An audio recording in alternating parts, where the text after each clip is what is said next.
Hey everyone, how's it going? Hope you're all doing well. I'm excited to be back and sharing more content with you. Your support means the world to me, so please don't forget to like, comment, subscribe, and share my videos. It helps me stay motivated and keep creating content that you'll enjoy.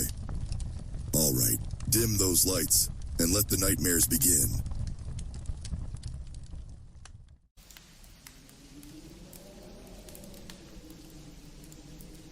Lately, I've been waking up still exhausted.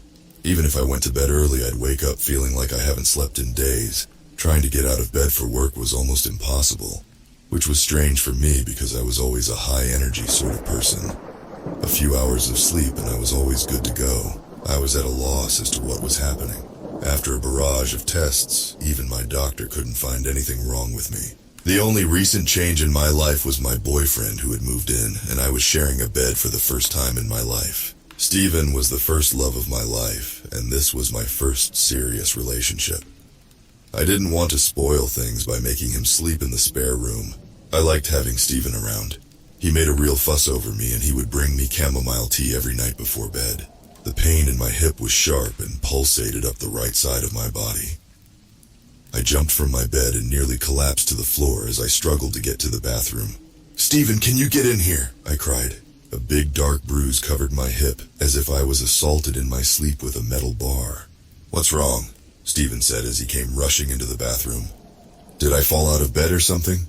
Steven had a weird expression on his face. I could swear he looked guilty about something. Probably, I don't know. His response was dismissive, which sent my brain spiraling with all sorts of thoughts. "This is not normal, Steven. I think there's something wrong with me." "You should probably see a doctor then," he coldly said before quickly leaving the bathroom. My doctor was still at a loss and suggested I should see someone who could rule out anything nefarious. Steven was still dismissive of me as we drove to the hospital. "I'm sure it's nothing. You're probably just stressed from work." People don't wake up with bruises over stress, I angrily thought to myself. The doctor at the hospital took my blood and did all sorts of tests on me, including a stress test. I should have been happy when the test came back clear, but it only made me feel like I was losing my mind. Something was definitely wrong with me. "I would prescribe you sedatives, but your blood work shows you are already on nitrazepam," explained the doctor. I was dumbstruck and wasn't sure what the doctor was talking about. I have never taken so much as a painkiller in my life. The doctor's face looked how I felt. He took out his charts and looked over them again. "No, you definitely tested positive for nitrazepam, which is a powerful sedative." Later that evening, as I sat in bed, a million different thoughts ran through my head. How was that even possible? I thought to myself. As I sat there, Steven walked in with my chamomile tea. And just as I was about to put it to my lips, I was struck by the most unnerving thought. The realization that my boyfriend was drugging me hit me like a ton of bricks, and filled me with a dread I had never felt before. I emptied the contents of the cup down the sink in the bathroom, before jumping back into bed. "Was it hot enough for you?" asked Steven as he jumped into bed beside me. "Perfect as always." I felt as if I was lying beside a complete stranger. Had I ever really known him? I thought to myself as I lay there terrified he was doing unimaginable things to me while I slept. I must have drifted off at some stage because when I woke up the room was a mess and Steven was nowhere to be seen. My body ached all over and it felt like I was in a fight. What the hell was he doing to me in my sleep? I thought.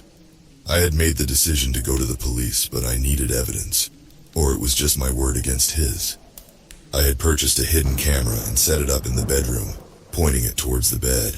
I woke up exhausted as usual, which unfortunately meant you had done something to me while I slept, but I had it on camera. I opened my laptop to check the footage. For the first couple of hours of sleep, nothing happened. For a moment I had hoped I was imagining everything until I watched myself jolt from the bed. At first I couldn't believe what I was doing. It felt like I was watching a horror movie as I watched myself crawl up the bedroom wall like some possessed demon. I continued to crawl up the wall onto the ceiling, looking down over Steven like I was ready to pounce on him. Steven woke. and it was strange watching him because it was like he was prepared for what was happening and didn't seem fazed by it. He took a stick out from under the bed as I pounced from the ceiling above, and he spent the next hour fighting me off. I watched as he subdued me on the bed before pulling out handcuffs and cuffing me to the bed. I looked at the marks on my wrists, which made sense now. As soon as Stephen came home from work, I ran and threw my arms around him. "Why didn't you tell me what you were going through every night?" Stephen shrugged his shoulders. "I thought you knew, and usually the drugs I was giving you made things a little easier. Why are you even still with me? My last girlfriend was a jealous psychopath. You're a walk in the park compared to her."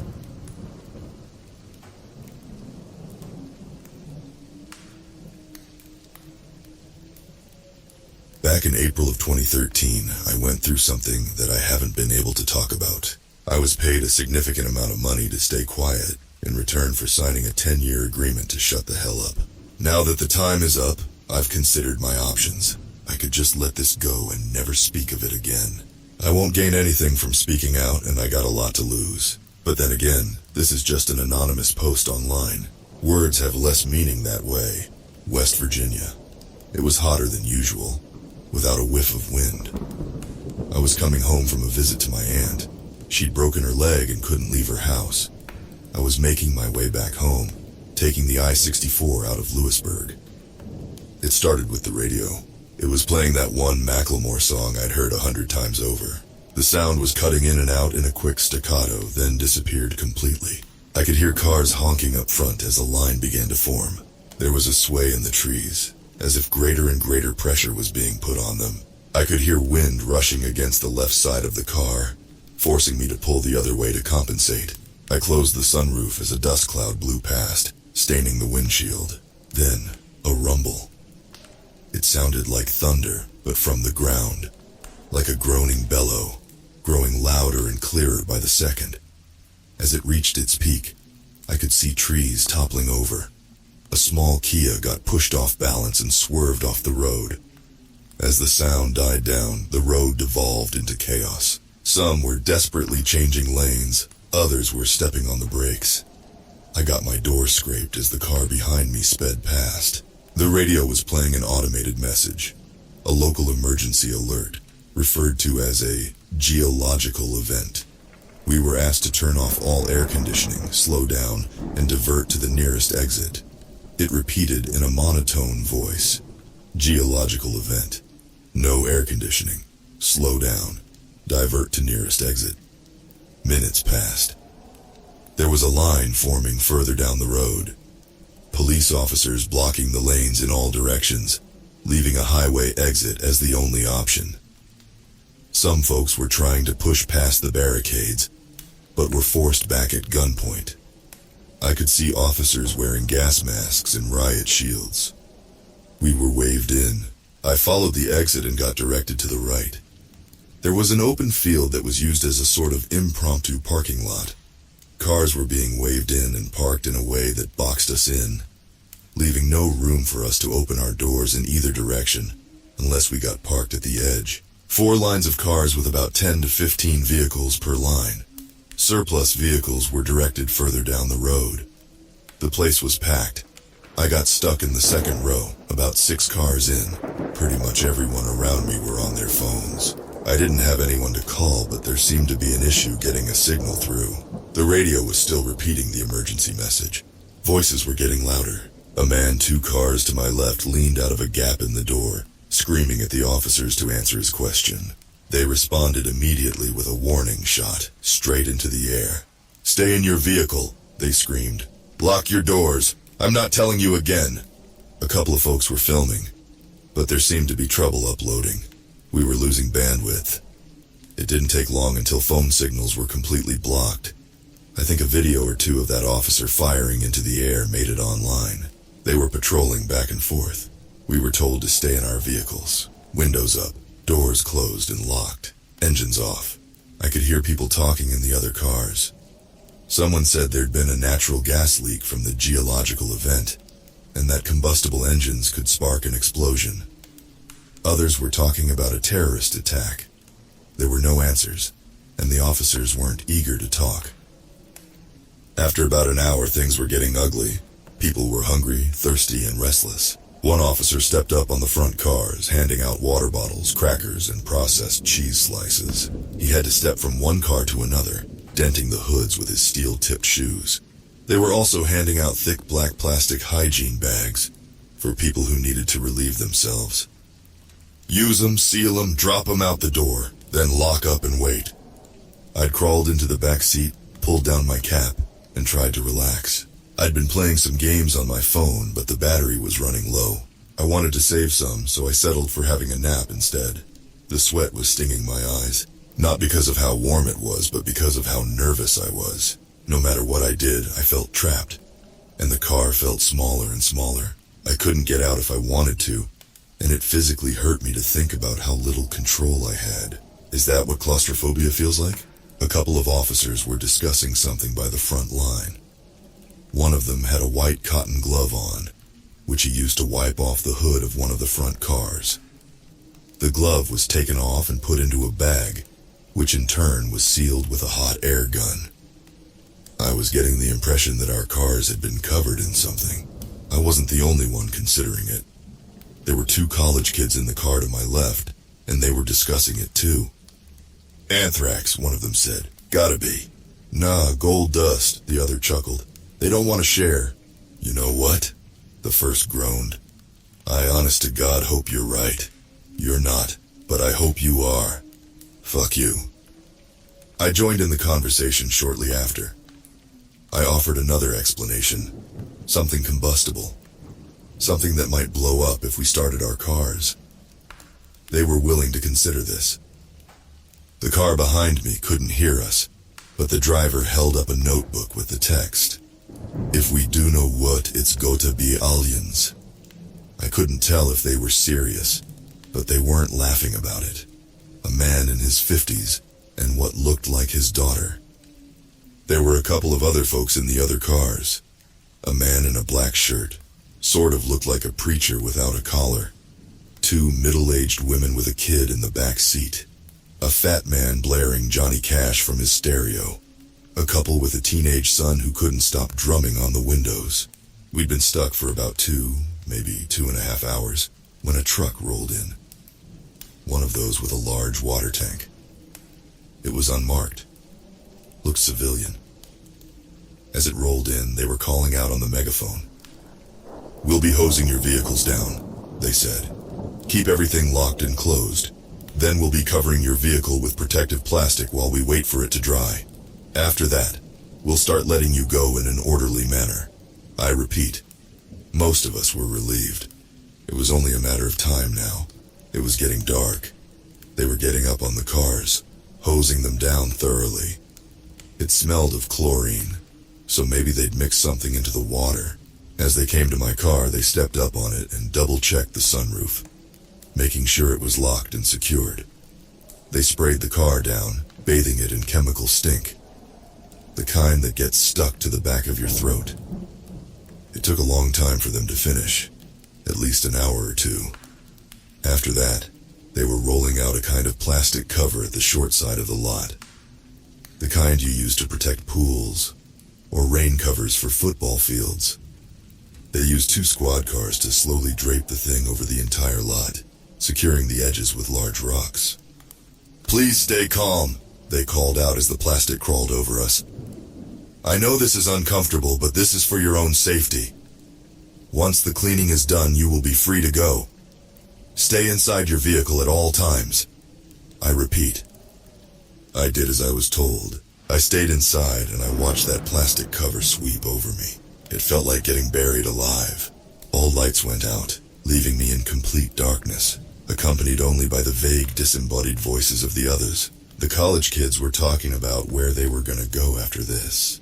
Someone was honking, not sure if it was to show support or discontent. Someone else was cheering. I took my last swig of water, washing down my final plain cracker. I got back in the driver's seat.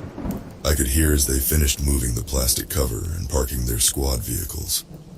I waited patiently, figuring it'd be maybe another hour or so. They hadn't really given us a timeline, but I could breathe a little easier. Sort of.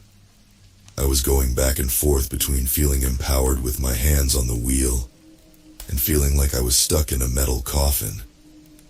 It was so dark, and everything smelt of plastic and chemicals, like a car wash stuck in time. As the excitement died down, I paid more attention to the background sounds. I tried to filter out the various discussions from the nearby cars, and somewhere in the distance, I heard raised voices. It wasn't coming from the cars, but the officers. Whatever they were talking about, it was a heated discussion. An hour came and went, and people were getting impatient. More cars were honking. Others were yelling, demanding answers. I couldn't get my leg to stop shaking. The more I thought about getting out of there, the smaller the car felt. I was hyper-focusing on things I couldn't control. I was a little thirsty, and I was out of water. I needed to use the bathroom. I wanted to stretch my legs and go for a walk. I wanted to breathe fresh air and get that awful chemical taste out of my mouth. I heard cars starting, accelerating. The truck was moving somewhere off to the side. "We need you to stay in your vehicle," a voice screamed over the megaphone. "Do not leave for any reason. Stay in your vehicle." Cars speeding off. Not many, but a couple. Then, quiet. The officers left us there. Everyone was quiet. A couple of folks had opened up their phones, using them as flashlights to look from car to car. Looking out at the sea of vehicles, all of us trapped under that dark cover. I could see a handful of lights cut off by sharp silhouettes. I couldn't make out who was who in the dark. It was all just people. Anonymous. I heard a gasp somewhere in the back. There was a metallic clunk, like when the officers climbed atop our cars to get us our water. There was a careful cheer as some folks figured they were taking off the plastic cover. But that wasn't it. Instead, there were more footsteps. The cheers slowly died down as more and more footsteps pattered across our cars. I stopped counting after a dozen. The silhouettes in the other cars were still. We all held our breaths, waiting for an answer to show itself. What the hell was going on? What was that sound? Somewhere off to my right, I heard a voice. "Who's up there?" It sounded like an older man. I'd seen a pickup truck that way earlier. Almost as a response, the footsteps stopped. There was a faint clicking sound, like someone snapping their tongue against the roof of their mouth. Click, click. And from further away, a click in response. From somewhere to my left, another couple clicks. Then a cascade of clicks. Dozens, maybe hundreds. There was an awful metallic noise coming from my right. Then, breaking glass. A scream, cut short, followed by several irregular taps of the car horn. One of the silhouettes in the distance turned into a blur as something passed through the windshield, cutting through the plastic cover. Somewhere in the front row, the roof of a car was cut wide open. Someone was pulled up out of their seat. 2 cars back from where I was, there was more glass breaking. It sounded like a wild animal got in. I could see a weak hint of red spattered against the passenger side windows. I wasn't getting any air. I could feel my heart beating through my chest as my arms started shaking. My hands were cramped around the steering wheel and I felt sweat dripping down my shoulders. I couldn't control it. I didn't even see what was going on. But these sounds, these screams, they awakened something primal. This was danger, a threat. My body knew long before I did. The college kids in the other car were ducking down. One of them waved a hand at me as if telling me to get down. I nodded. I scrambled into the back seat. I couldn't see where I was putting my hands or my feet. Everything is different in the dark. As I tumbled my way over, my foot accidentally tapped the car horn. It was a quick tap, a fraction of a second. But to me, it was the loudest sound in the world. I was lying on my stomach in the back seat, and within seconds, something heavy climbed onto the hood of my car. I could feel the car buckling. It was much heavier than the man who'd passed out water bottles. I held my hands in front of my mouth to stop the panting, but I just ended up snorting up sweat instead. My nose stung as I bit my tongue, listening to every metallic groan as whatever was outside moved and shifted. Click, click, and from behind my car, a click in response. There were no lights being held up anymore. Everyone was cowering, going quiet. I pushed myself up against the door behind the driver's seat, trying to make myself as small as possible. I could hear the frame of the car complain as something slowly moved. When it came to my sunroof, there was a slight crack. That made it stop. Another crack. I silently shook my head, as if trying to ask the car to stop. That thing was going to break, and it did. My legs were showered with glass as a big blob of plastic cover dipped into my car. Something big came tumbling into the front seat, still covered in protective plastic. It twitched and spun around, its clicking turning from a careful question-like noise to a never-ending barrage. It was calling for help, alerting others, and it was cutting its way through the plastic. There were footsteps coming from every direction, some of them leaping from car to car, some of them leaping far enough to skip a car as they hurried. I was going to be swarmed within seconds. I fumbled with my hands, accidentally cutting my thumb on the broken glass. I managed to open the passenger side door, but even at its widest, and even when pressing into the college kid's car, it wasn't enough room to get out. Still, I had to try. I pressed myself into the gap and exhaled as much as I could, flattening my chest. While the thing thrashed around inside my car, I could feel my vision going faint. Black spots popped up at the edge of my vision. My arms were going weak, and yet by some miracle I made it through. As my face hit the gravel of the makeshift parking lot, I felt the burn of residual chemicals. I swallowed my instinct to run, instead staying on my stomach, forcing myself to crawl under my car. There were more of them. Some climbing on, some off. My chest was pressed to the ground as the weight shifted. I heard breaking glass from the windshield and tearing fabric. Something was stuck up there, and it was furious, like a trapped animal. I could hear the college kids mumbling to one another, trying to stay calm. One assuring the other that all they had to do was stay low, stay quiet, and wait. Then, something slammed into the passenger side door, the one I'd crawled out of. The door was pressed up against the neighboring car, then fell haphazardly to the ground, completely off the hinges. An ink-black bird-like foot touched the ground right next to me. I've looked it up since. There were 3 toes forward, 1 toe backward, all clawed. Anisodactyl feet similar to that of many birds of prey, except larger than a human foot, and with smooth, oil-slick skin.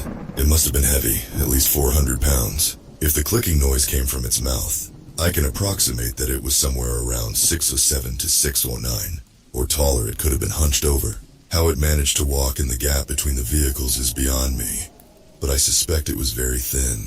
It daintily walked from my car to the others, as if scanning for something. I could barely see anything in the dark, but this thing seemed to navigate it perfectly. It didn't bump into anything. There was a tap on the glass of the car behind me, to my right, and someone got startled. A short scream, and the hunt was on. This time was different. It must have caused some kind of chain reaction, as all of a sudden the plastic cover was getting torn up left and right. People were clawing their way out of their cars. I heard someone kicking against their windshield. Another was trying to open their door. I could hear it slamming against the side of the car next to them, and off in the distance there was gunfire, just a couple of shots. The college kids in the car next to me slammed their doors open and followed my lead. They rolled onto the ground and under their car. There was a little more light coming in as the cover had been torn above. Their faces were red from tears, and one of them was desperately trying to call for help on his phone. The other grabbed the phone out of his hand.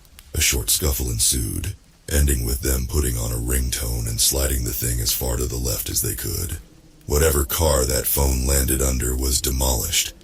Every window broken. Every passenger gone. I could hear the grinding as a seat was ripped in two and thrown away. In a matter of seconds, an entire vehicle was torn to pieces as a dozen of those things swarmed it. "Shut up!" one of the college kids repeated. "Shut up, shut up, shut up!" Something reached under my car. It scraped against the sole of my shoe, tearing a hole all the way to my big toe. I hurried forward, scurrying like a lizard. The college kids noticed and followed suit. I don't think they thought about it too much. It was just movement. And they went for it. I made it 2 cars down before I got stuck. There was something dark in the way, and I couldn't get around it without exposing myself.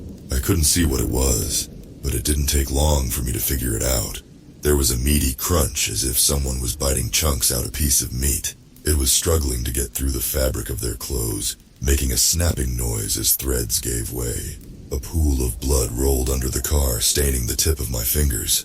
It was still warm. One of those things were eating a victim. I hunkered down, trying to remember to breathe. And I stayed there, waiting for a chance. Any chance. I must have stayed there for at least an hour, hearing every bite, every crack of bone and snap of sinew, satisfied clicking noises. As it finished its meal, it wandered off, dragging the remains along. They were moving forward. Something heavy walked over the car I was hiding under, dragging a body along. Slowly, the footsteps disappeared. It was quiet again, and in that quiet, I found my footing. I made my way to the edge of the plastic cover. I listened one final time, pushed one of the weights away and slipped through. They were gone, and I was out. I could feel my chest growing lighter, allowing me to breathe. I wanted to cry from relief. A breeze was picking up, drying the sweat on my brow and carrying the smell of grass. Stepping back, I turned towards the sea of cars to see how bad the damage was. And then I saw one. It was a bit off to the side, perching on top of an old Honda. At a glance, it looked like a tall person, covered in a slick black ink. But looking closer, you could see the strange bird-like feet, the pointed nails, the long row of shark-like teeth on a mouth that was far too wide. I froze. The thing rose to its full length, easily over 7 feet tall. It looked ready to pounce on me. I had nothing to defend myself with. I couldn't make any sudden moves. I wouldn't even be halfway under the car before that thing would be over me. 100 thoughts raced through my mind, but there was nothing I could do. I was out of options. But the thing just looked at me. It raised a slice of raw meat. Blood dripped onto the plastic cover. It looked at me curiously, taking a bite. Then, as if nothing had happened, it wandered off, satiated. I was left there shaking like a dry leaf, and with the last of those things gone, all that was left was the panic. It didn't take long for the officers to return. The plastic cover was removed, but we couldn't go home. Not after this. Some folks signed a waiver and were let go immediately. They weren't allowed to talk about what they'd seen. And in return, they'd get a hefty sum of insurance money. Others demanded answers, and were taken into custody for obstruction of justice.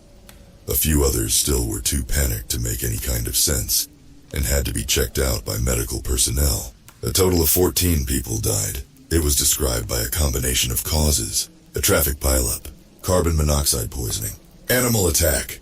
I think there was something about an escaped convict too. Excuses all over the place, and the times were all wrong. Spread out through a couple of days to more smoothly blend into accident statistics. And if you wanted to go home and get your insurance money, you had to sign a non-disclosure. I did too. I know the college kids did as well. Goddamn miracle they made it out, but I saw them. 34 cars had to be towed. 18 people wounded. 6 seriously so. 4 people lost at least one limb. One guy had an arm ripped off halfway up his collarbone. I don't know how he survived. Most people never saw those things up close. They just remember the screams and the breaking glass. Sometimes, at night, that's all I hear too. Closing my eyes reminds me of lying under those cars, feeling the pressure as the weight shifted. I still get trouble breathing. I think a part of me is still stuck there. It stayed in my vehicle.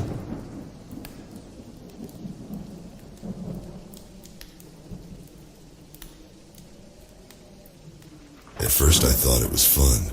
We lived in an RV. It was like an endless vacation. One week we were in LA, the next we were in Salt Lake City. We didn't know much about our lives before this. We knew we were born in Portland, and that we could never stop moving. We always knew we were a special family. I just guess we didn't know how special we were. My parents tried so hard to have kids and almost lost hope. That's why my twin sister and I were so special to them. They're little miracles. It was annoying, but at least we knew we meant something to them. Amelia and I were fairly close, as far as siblings go. We were kind of each other's only friends since we were homeschooled. We felt pretty isolated. We never set up camp anywhere fun. No KOA campgrounds with ice cream shops and swimming pools. Always driving off-road and living deep in the woods. I guess it was peaceful in a way. But anyone who grew up near the woods understand it's not something you mess with. The first time I really personally realized something was up was just before our 7th birthday, when we were staying in a place in BC called Kamloops. We weren't supposed to sneak out or leave Mom and Dad's sight, but at the time, we were mischievous 6-year-olds with a huge unexplored forest in front of us. What do you expect? We waited until they fell asleep for the night and snuck out of the RV through the window, which was easy because the window was just a sheet of plastic held together by a zipper. And we set off, with nothing but a shitty lantern to illuminate the path in front of us. It wasn't long before we saw something strange. A glow. Not from our lantern. It was coming from in front of us. It didn't take long for us to see who or what was in front of us. It was a lady holding a small homemade torch. But she didn't look much like a lady. Her hair was matted and fallen out in some places. Her skin was almost blue and looked rotted. Her teeth were yellow and a few were missing. And I thought you could even see part of her jaw. She was wearing a dirty hospital gown.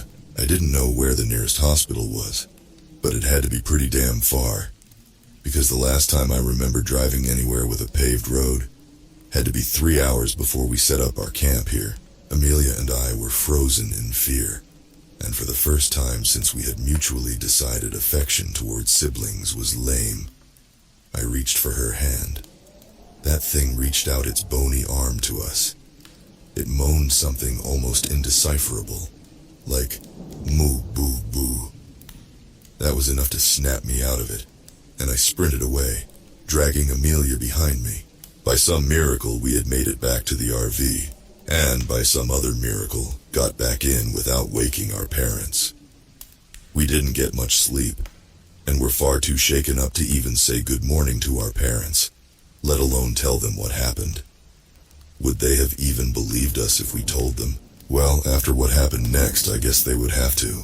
When we opened the door to the RV, we saw that the remains of what we had left out overnight, a campfire reduced to ashes, the sticks covered in charcoal Amelia and I had used to draw on the rocks, and a makeshift table with a few cans of beans, had been utterly destroyed.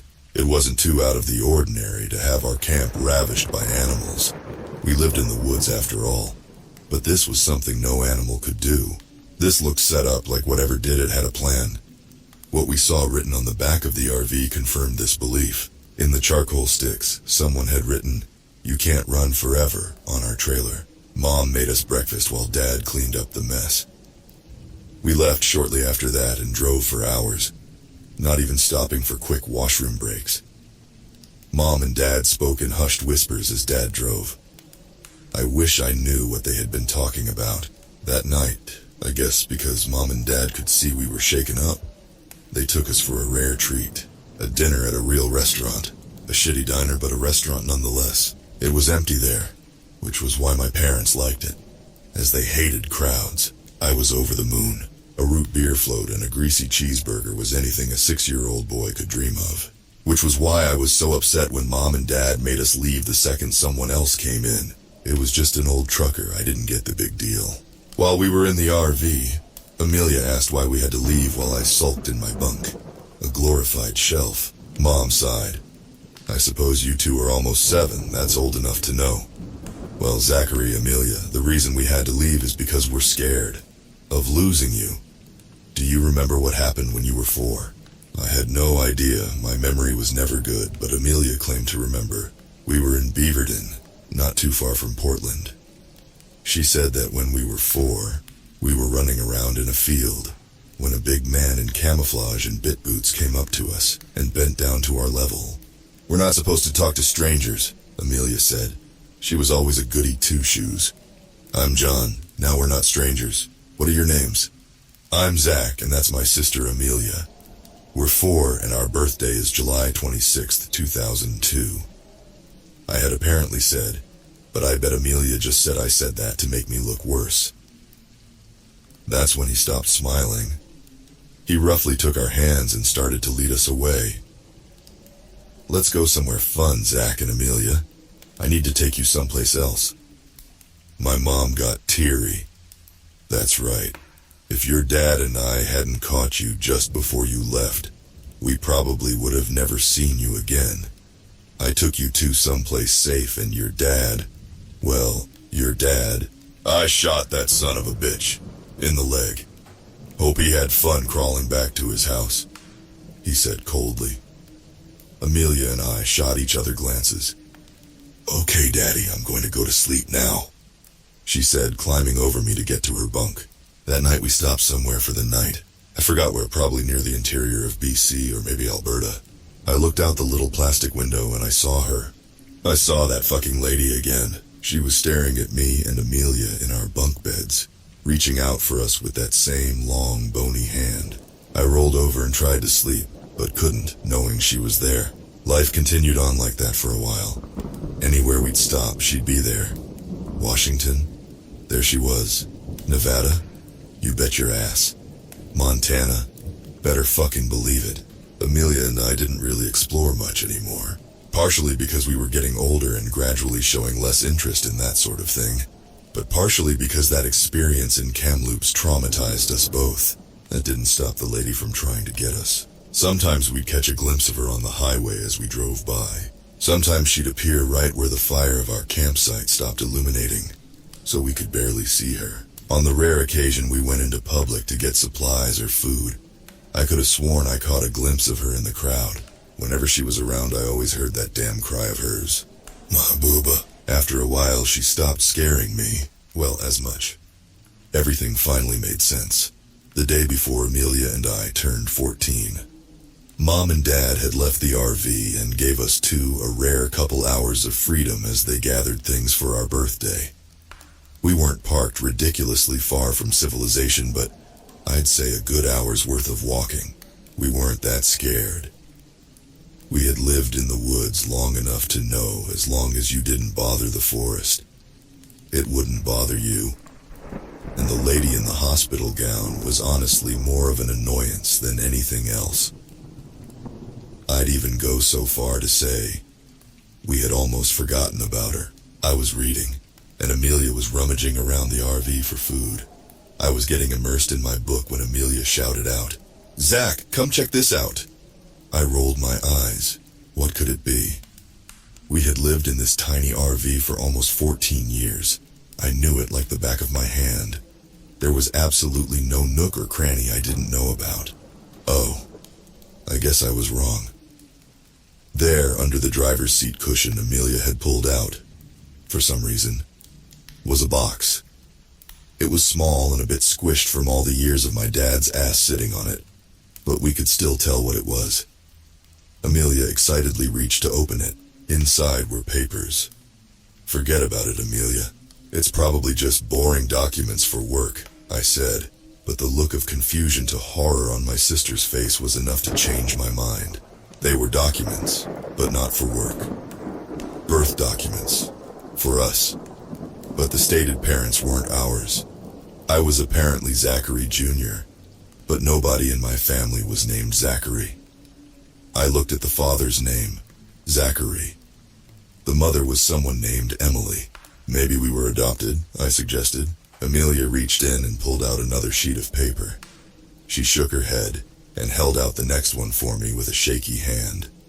"Infants missing from Portland Hospital, July 27th, 2002. Twins, Zachary Christopher Clark Jeter and Amelia Emily Clark.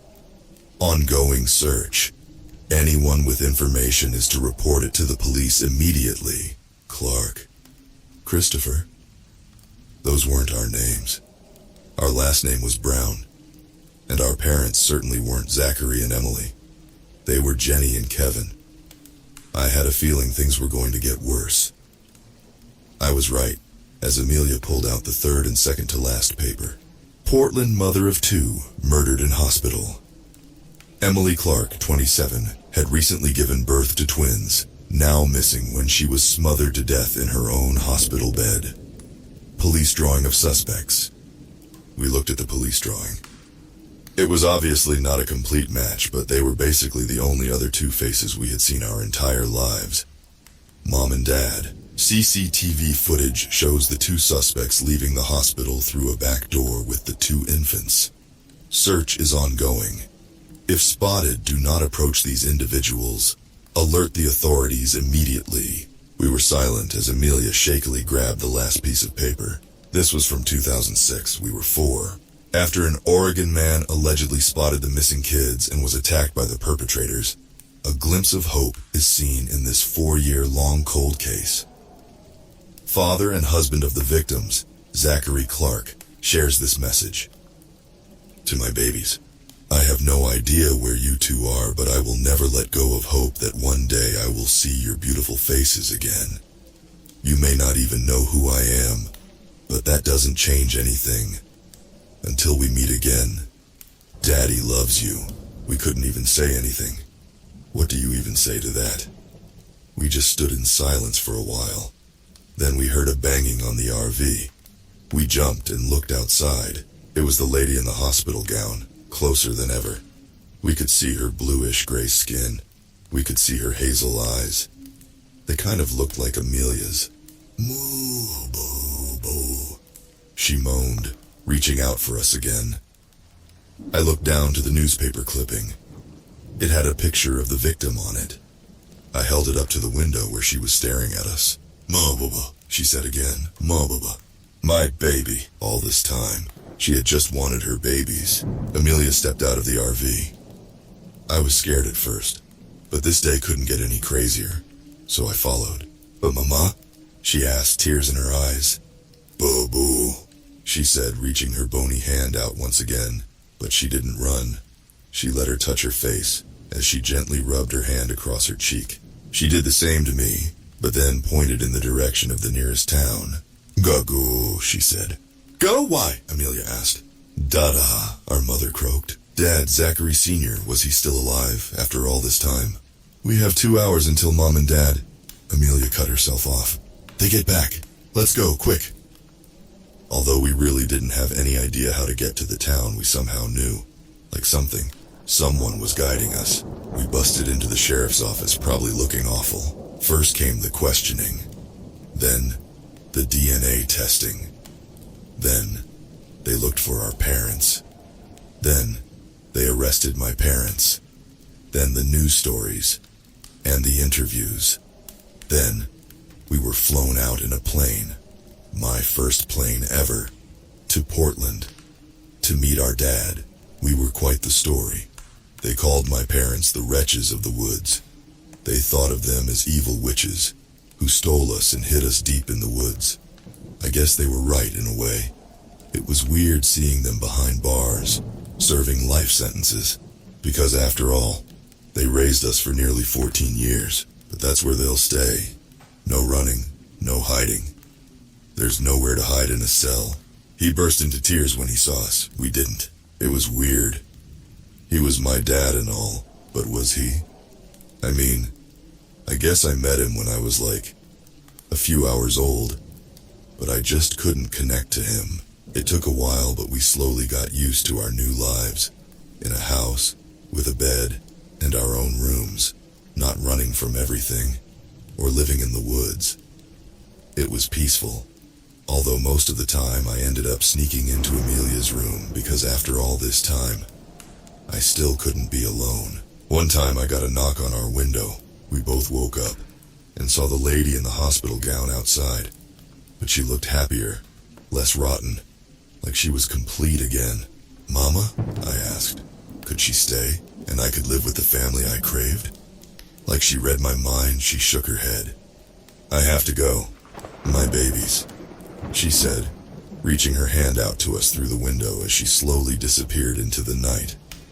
We never saw her again after that, but we always knew she was watching us. But this time, we wouldn't run.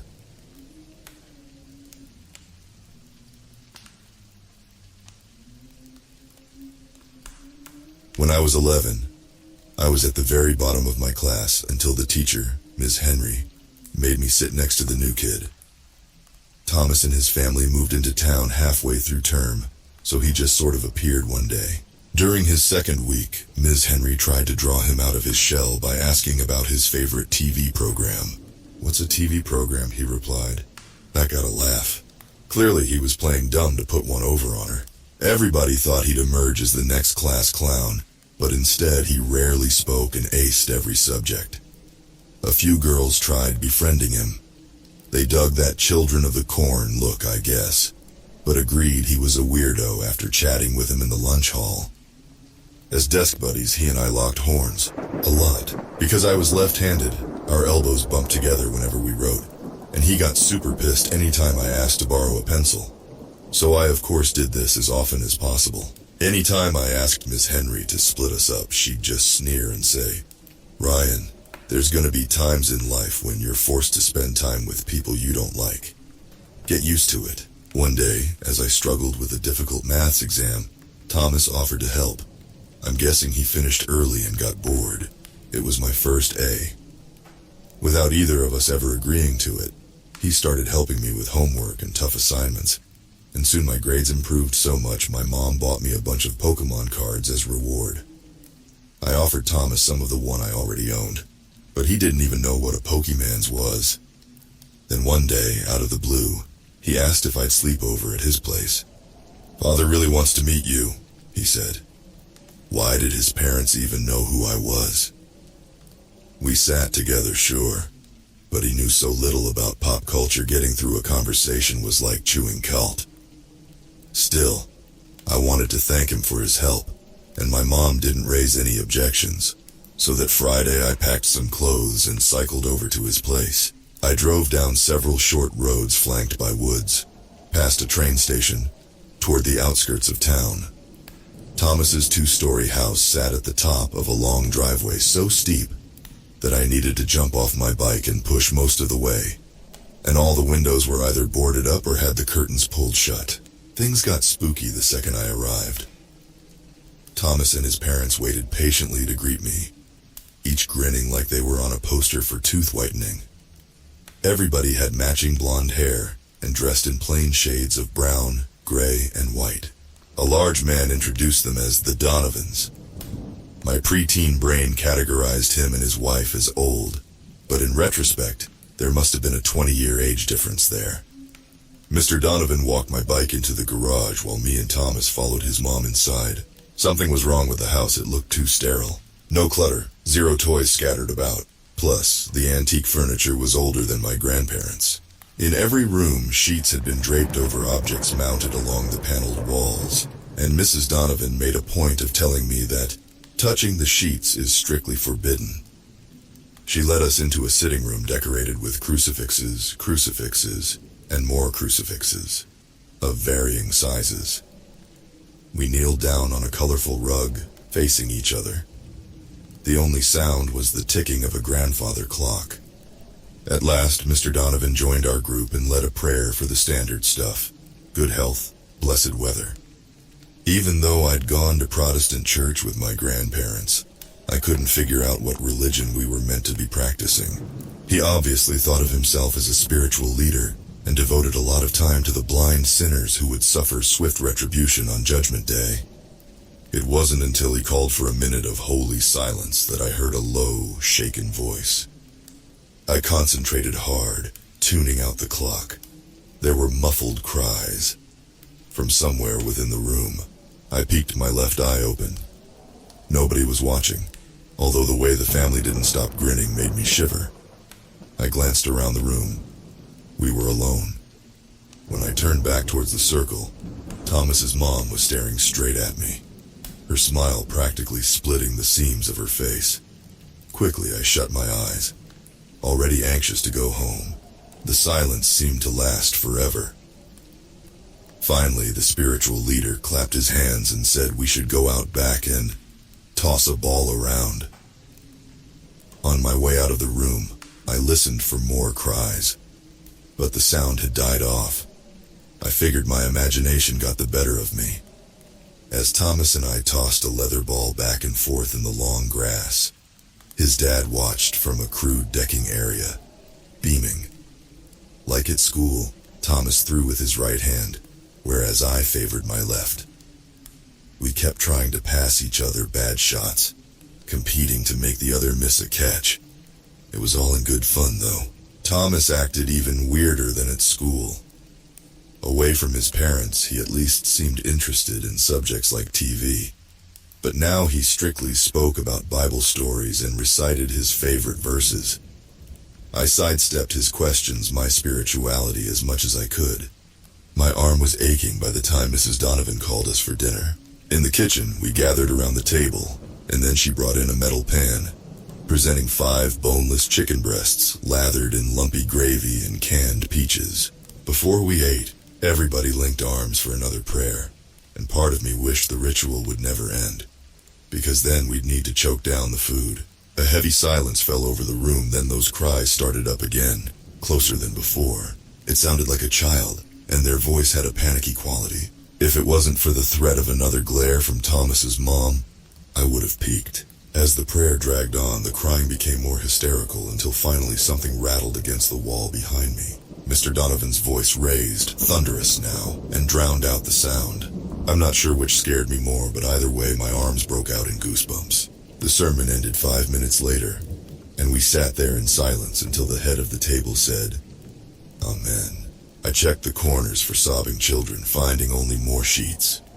What then? A CD player? My imagination? The uncooked chicken made me gag. I didn't want to cause trouble, so I picked around the moldy peaches and spread out the plates so it looked like I'd eaten more than I actually had.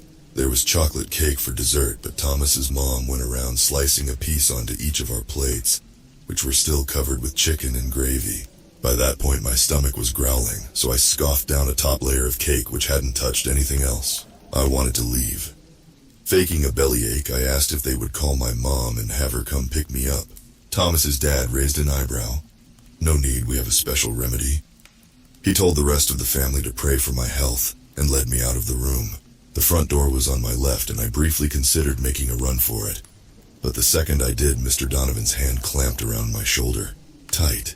His smile never wavered, but something about his eyes made me break out in goosebumps, like an implied threat. So I let him guide me into a vintage bathroom. There was a covered cabinet above the sink and the tub was already full.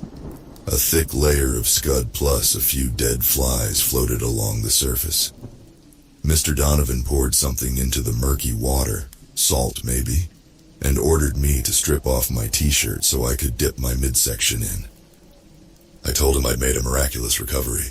"Ah, the power of prayer," he said, grinning so wide I could count the back teeth. After that he announced it was time for bed, despite the fact it wasn't even dark yet. Upstairs, at the very far end of the hall, a huge object spanning the width of both walls was covered by another sheet. We got ushered me into Thomas's room, which was even more dull and lifeless than the rest of the house. A queen-sized bed, one small cupboard, and a single wooden chair tucked in the corner.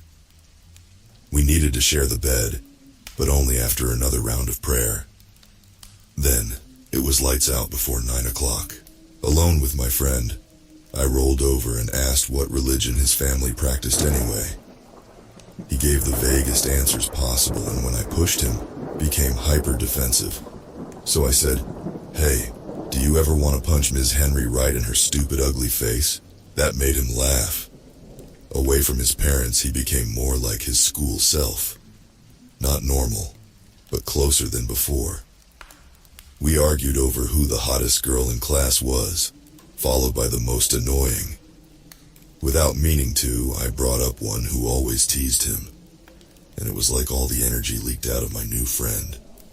"I know everybody thinks I'm odd," he sighed. "They just need to get to know you like I did. They'll come around." "You think so?" "Absolutely." He smiled. Then, after a little while, he said, "Hey, want to see something creepy?" I'll show you if you think you're brave enough not to wet the bed. I rolled my eyes. He wanted to rattle me, like when we played ball. Sure. We've got to wait until Mother and Father retire for the night. I kept asking what he had planned, but he wouldn't answer. He got a kick out of keeping me in the dark, I think. He waited until the house fell quiet and then swung his legs out of bed. This way, in the chilly, dark hall. Enough moonlight shone through the windows beside the staircase to see by. As we tiptoed past several closed doors, that crying returned, growing louder as we approached the object beneath the black sheet. Not my imagination then. Facing me, Thomas whispered, "Don't worry if he looks at you. Just make sure you look away fast. You'll be fine so long as you look away fast." Before I could ask what that meant, he crouched down, grabbed the corner of the sheet, and pulled it back, revealing an antique armoire. Suddenly the crying became less muffled. A mirrored panel ran along the bottom section, surrounded by fine gargoyle-like carvings. Still holding the blanket, Thomas pushed his left ear against the carpet and stared at the glass. "He's there. Come look quick. I just wanted to get this over with." I lay down. For a second I stared at the reflected hall, confused about why we were even there. But then, an out-of-place shape caught my eye. I told myself it was my reflection, but then realized I had no reflection. A boy was standing in the corner with his back to us. His shoulders went up and down like he couldn't stop sobbing. "Do you see him?" Thomas asked. I swallowed a gulp, my blood running cold. "Neato, huh?" My brain scrambled for an explanation. It was a trick. Or a nasty prank. I looked behind me. Nothing. Only a bare patch of wall. "He's not there," Thomas said, "only in the mirror." When I looked back, the boy was much closer and crouched on his side, nose to nose with me. His features were all stretched out, long and narrow like a funhouse mirror, and he had a shock of blonde hair to go with them. His thin lips twisted into a grotesque smile as the boy reached out to me, the tips of his fingers pushing through the glass, into reality. I couldn't move a muscle until his face is only inches away from mine, his breath blasting me in the face like a gust of cold air. I scrambled away. If my throat hadn't hitched itself shut, I would have screamed. Quickly, Thomas dropped the sheet and dragged me up by the shoulder, then shoved me down the hall. Behind us, the armoire thrashed from side to side, its hinges squeaking, the boy crying again. Now his voice had an almost hysterical quality. Back in the safety of his room, Thomas pressed his ear against the door until the armoire quietened down. "We are blessed Father didn't hear," he said. "Now we sleep. Father said we aren't to rise before he wakes us to begin the morning ritual." He must not have been the least bit scared by what we saw, because he ushered me into bed and dozed off straight away. But my body wouldn't quit trembling. What was that thing in the mirror? Were there more of them? Is that why they hung sheets everywhere? But why keep any mirrors at all? One thing was for sure. I couldn't spend the night in that house. But Thomas's dad would never let me go. I needed to get the hell out of there without being seen. After Thomas's breathing eased into a rhythm, I swung my legs onto the floor and tiptoed out of the room, toward the stairs. But as I approached the top, footsteps came clomping along. I ducked behind the nearest door. Through the narrow gap, I watched Mr. Donovan march past with a rectangular object tucked beneath his arm. There was a tinkling sound from beneath the sheet. He carried it over to Thomas's room, grunting the whole way, and disappeared through the door. My stomach lurched into my throat. I didn't want to find out what he had planned. I flew down the stairs, carefully, quietly. I kept my hand against the wall for guidance. The front door was locked. My bike still was in the garage, I hoped, but how did I get there from the landing? Above my head, there were angry shouts of, "He's gone!" No time for plans. I sprinted around the ground floor, flying from room to room. Cries rang out in everyone, and now the objects beneath the sheets danced on the walls, bouncing around. The crying child sounded terrified now, like they were in pain. Past the kitchen, there was a cramped utility room with another door. The temperature plummeted as I bolted through it, into the garage. The light switch was on the inside wall. I flicked it. Then a naked bulb blinked on. Junk was scattered everywhere. Car parts, step ladders, boxes of old newspapers, and more sheets thrown over different mirrors, each flapping and twisting. There were more cries, except not just the boy. And for a second I was afraid to move. But then a door slammed shut behind me and I ran for it. My bike was propped up against the wall beside the exit, its handlebar stubbornly tangled with a Christmas tree. After a few tugs it came loose, and it was like setting off a Rube Goldberg machine. A mop and bucket fell into a stepladder, which clattered to the floor and sent a bag of marbles sprawling across the floor and so on. I grabbed the bike's handlebars. The exit was one of those old fold-up doors you needed to twist the handle to open. My hands were shaking so badly, I needed to set the bike aside and focus solely on this task. The door rotated up. Behind me, Thomas's dad burst into the room, and for the first time he'd stopped smiling. He rushed after me but struggled to get through the minefield of junk. My bike's rear wheel became tangled with a sheet, and when I started running, it came away like a magician ripping away a tablecloth. I heard the mirror fall to the floor and shatter. Laughter rang out, and when I glanced back over my shoulder, bone-thin arms were reaching out of the glass towards Mr. Donovan. As the garage light rapidly flicked on and off, Mr. Donovan screamed. I will never, as long as I live, forget the terror in that scream. Pure adrenaline got me out of there. Without slowing down, I sprinted to the top of the driveway and leapt onto the bike and flew down the hill. Behind me, screams rang out from deeper in the house.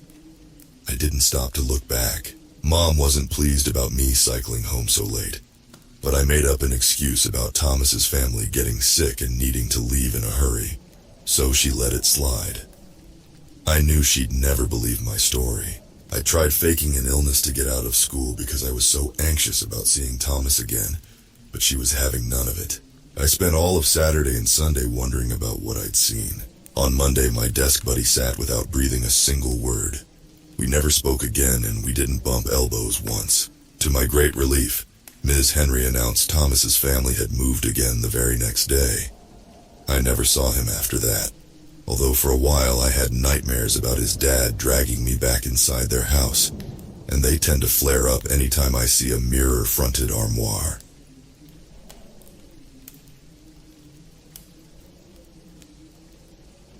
You're gonna give me $100 to sit inside this cardboard box for 2 minutes? I asked, feeling the booze slosh around my brain. It's that simple, the street performer said with a cocksure grin. You last 2 minutes inside the box, you get $100. What if I don't make it 2 minutes? You don't get $100. What's inside the box? The street performer opened the top of the large refrigerator box, and true to his word, it was empty. So what's the catch? My friend Paul said. There's always a catch. No catch. You go in of your own free will. You get out of your own free will. You put 2 minutes between those moments. You get $100. Let me see the money, I said. The street performer didn't look like he had a spare Franklin to part with. He wore a stained, threadbare suit with patches on the elbows and tearing at the sleeves. Atop his head was a busted top hat that looked like it had survived since the Great Depression. His feet were covered in mismatched, filthy docksiders that looked like they'd been hauled up from some mucky swamp. That said, the street performer pulled a crisp and clean $100 bill from under his hat. I feel like if I go in, you're gonna kick the box or pour old soup on me or some other stupid shit for one of those dumbass TikTok pranks. Old soup? I asked, chuckling. Paul laughed. I don't know, man. Old-ass clam chowder or something. The street performer shook his head.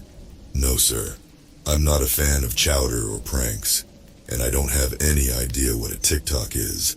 I'm just an honest man looking to give away $100 to the bravest and boldest among you. That's definitely not you, Paul, I said, laughing. Fuck off, bro, Paul said. You gonna do it? I asked. Why don't you do it? He shot back. Not bold enough? No, not really. Plus, if I sit down on the ground, I may not be able to get back up. I think I shouldn't have had that last drink. I'm gonna call that Uber. Your name's Paul, correct? The street performer asked my friend. Yeah. Paul, let me ask you this. Could you use $100? Hell yeah. Especially after what I spent tonight. Big, brave man like you couldn't be afraid of a simple cardboard box? Fuck no, I'm not. Do you have 2 minutes to spare?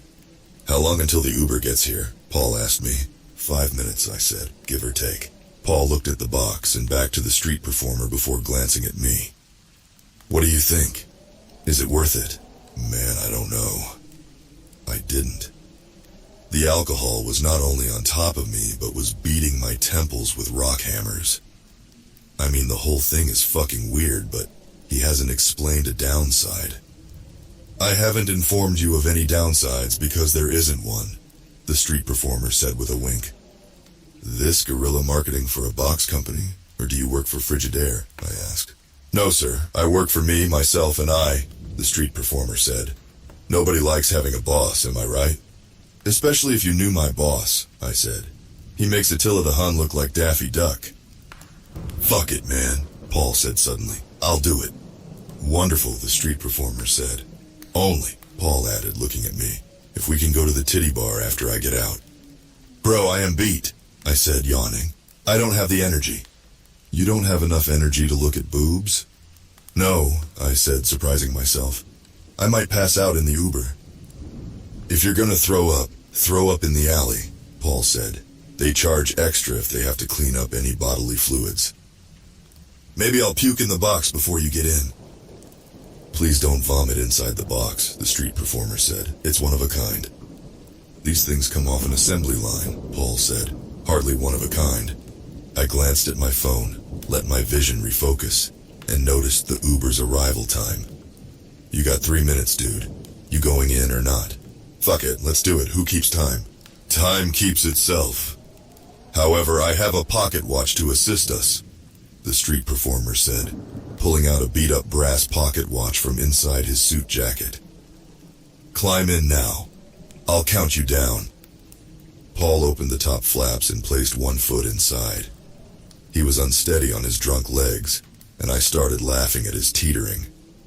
H flipped me off, steadied himself, and placed the second leg inside. He sat down, shot me a shit-eating grin, and said, I want to go to Golden Apples after. That girl Janine is there this weekend. She's not into you, I said. Yet, he said with a smile before grabbing the flaps and closing himself in the box. Your time starts in 3, 2, 1, the street performer said, watching the second hand on his watch spin past 12. Go. Paul sat there for a minute before he started chuckling. I couldn't help but join in. What even was this? In a million years, I'd never be able to guess that this is where the night would end. Inside a cardboard box. You start by having a few too many cheap domestics during a ball game, and end up probably being hustled by an unhoused guy in a top hat. This is so fucking stupid, I said, barely holding back laughter. They said the same thing about the dog launched into space. Hey Laika, how dark is it up there? I asked. Not very, Paul said, his voice muffled by the cardboard. He started a giggle fit again before adding, I feel like a dumbass. If the shoe fits, I said. The box suddenly jostled violently. It went still for a beat before rocking back and forth again. From inside the box, I could hear Paul moving and adjusting. Bro, stop moving, I said. I'm not doing that, he said. 30 seconds, the street performer yelled out. Wait a second, it just got dark, really dark. You can't see the neon light from the bar? No, he said, his voice unsure. Wait, there's some kind of white light off in the distance. The distance? I asked, confused. You're inside a box. The farthest distance is a foot away. Hey, Mr. Top Hat, is there a screen hidden in here? Like a TV screen or something? The street performer ignored him. What's going on? I asked. There's something approaching the box. Yeah, the Uber, I said with a drunken laugh. No, like there is someone walking toward the inside of the box, Paul said. It looks like a person, but that doesn't make any sense. His voice went from playful drunk to concerned drunk. He was sloshed, but a small part of his brain was still on guard. It told him there was danger around him, but it didn't make any sense, as he was sitting inside a cardboard box on the sidewalk of an empty street. 45 seconds. Paul, stop fucking around. Bro, I'm serious, he said. Some guy, I think it's a guy anyway, is walking toward me. Wait. Oh shit. There are 2, no, 3, 4. I'm surrounded by shadow figures. Shadow figures? I asked. They look like people, but different. You fucking with me? There aren't any features that I can see. They look like silhouettes. Dude, stop. The joke's not funny anymore. Get out, huh? The Uber is almost here anyway. Shh, he hissed. I think they can hear your voice. I turned to the street performer. What's going on here? What's the gag? He ignored me. His eyes stayed trained on the pocket watch's quickly rotating second hand. 1 minute. Halfway there, he yelled. I can hear them speaking. It's faint, but what? It doesn't sound like any language I've ever heard. Paul, enough's enough. Come on out, man. Our ride is turning down the street. Oh, fuck. I think they saw me, he said, his voice quivering. Who's they? These shadow figures. Oh, fuck, he said, fear lacing his words. I heard him start kicking the side of the box from the inside. The cardboard bent with each kick but never broke. Get moving, I said. I'm trying to run, but my body isn't moving. Dude, you're kicking the box, I said. That's not me. My body is frozen and they're coming. Holy shit! Get out of the box, Paul. 1 minute, 30 seconds, the street performer yelled. Best time of the night. One of them is coming for me, Paul said in a panic. Oh God, they have eyes, but not like ours. His eyes. I can see. Paul trailed off. You can see what? Everything, he said. They're showing me everything. 1 minute 40. The money is as good as yours, stranger. There's fire. It's everywhere. The ground is sizzling. I can feel the heat. It's burning me through my pants. Ah, fuck. What is this? Get out of the box now, Paul. The other 3 are closing in. Their eyes are glowing white. I can see the ends of the earth. The end of the sky. The end of it all. The fires, they burn. Oh God, they burn. Then Paul started screaming.